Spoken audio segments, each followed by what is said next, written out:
This is the Stock Day Podcast, sponsored by OTC.Watch, where investors go to find big data on small companies. That's OTC.Watch. Subscribe to us on iTunes and YouTube to stay up to date on penny stock news and interviews. Public information on OTC, pink sheets, and microcap stocks from around the world. Here's your host, Everett Jolly. On today's show, I'm bringing back a returning guest, and I'm super excited to have this gentleman on my show because I believe they're at their yield curve line. What I mean by that is that I believe in the next 6 months, this stock is going to really skyrocket it. The name of the company is Permex Petroleum. You can find them on the OTCQB under the ticker symbol OILCF. And if you're up in Canada, look them up because they're on the CSE under the ticker symbol OIL. With us today is the chairman, president, CEO of the company. Going to bring us up to speed, Mehran Ehsan. Mehran, welcome to the show. Thank you for having me. You guys are basically a petroleum that's a uniquely positioned junior oil and gas company with assets and operations across the Permian Basin in West Texas and Delaware Sub-Basin of New Mexico. Is that correct?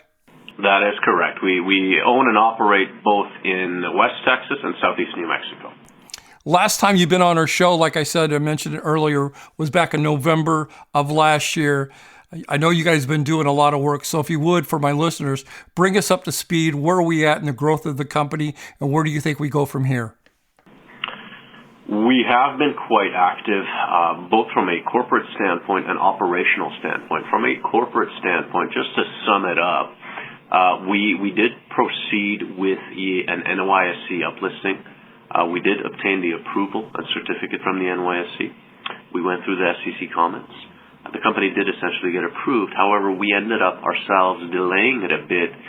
When we pull up our stock price and the market cap of the company, we did not think it would be favorable to our shareholders to go and do an uplist and have to raise and dilute to qualify under the non-affiliated float. So we ended up postponing that. That is something that's forthcoming. We anticipate to continue pushing forward and obtain an NYSE uplisting shortly. With regards to an operational plan, what we did was we initiated the drilling of our flagship property, which is the Breedlove B field of West Texas. It's located in Martin County, Texas, north of Midland. We did the vertical basis drilling on this well to start. And to look forward, we can look at potential horizontal drilling and development on that acreage. That should sum up our corporate and operational update. You know, if you would, give me some of your thoughts of where oil is right now. You know, earlier in the summer of last year, we got up to over $100 a barrel. Now I think we're around $80-something a barrel.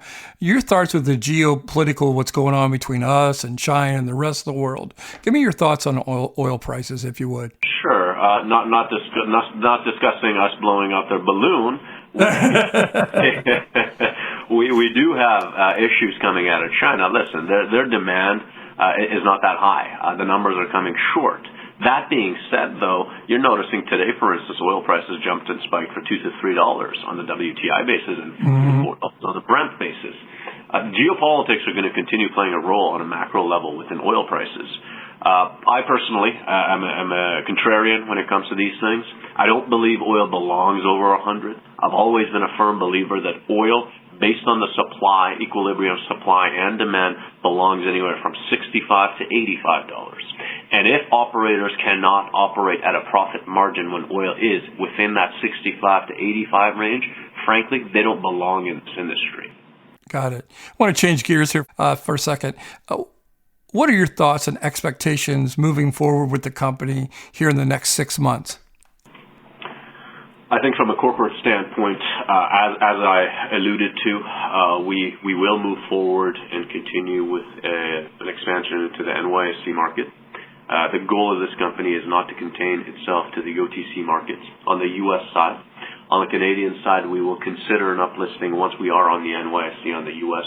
to the TSXV and the TSX, should that present itself and should we need to do that.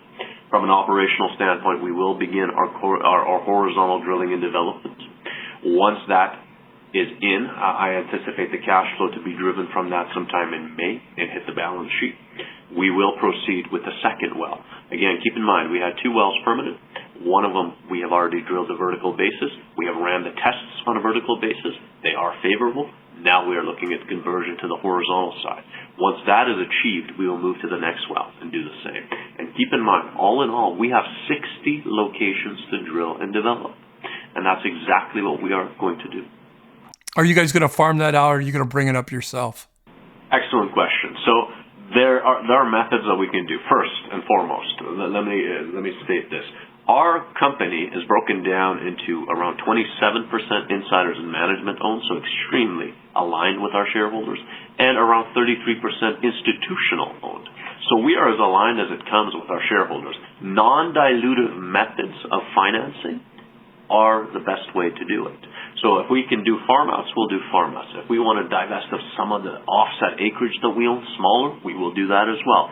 Anything that we can do to assist with a non-dilutive method to fund our CapEx program should be the direction the company takes, and that is something we're going to take into consideration and do.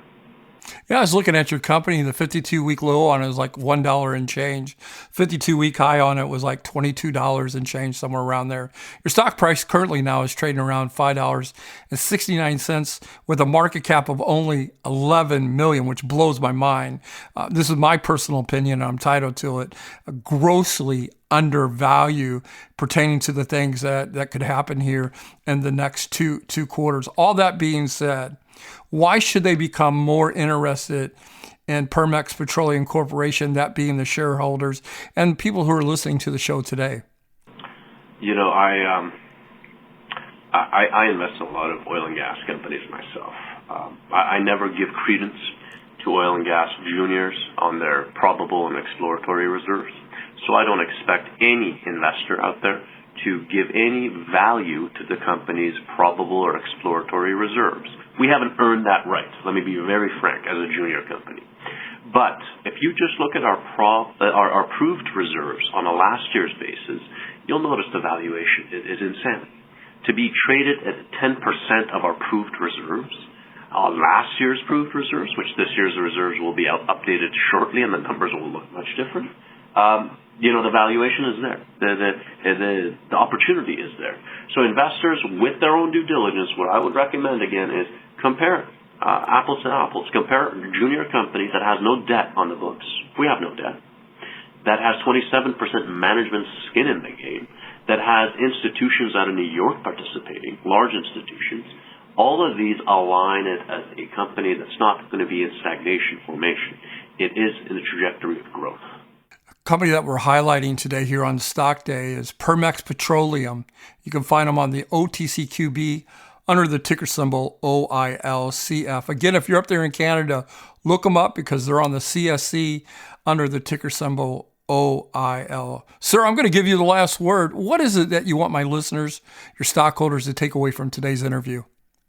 Listen, we appreciate every single shareholder that we have and continue to bring on.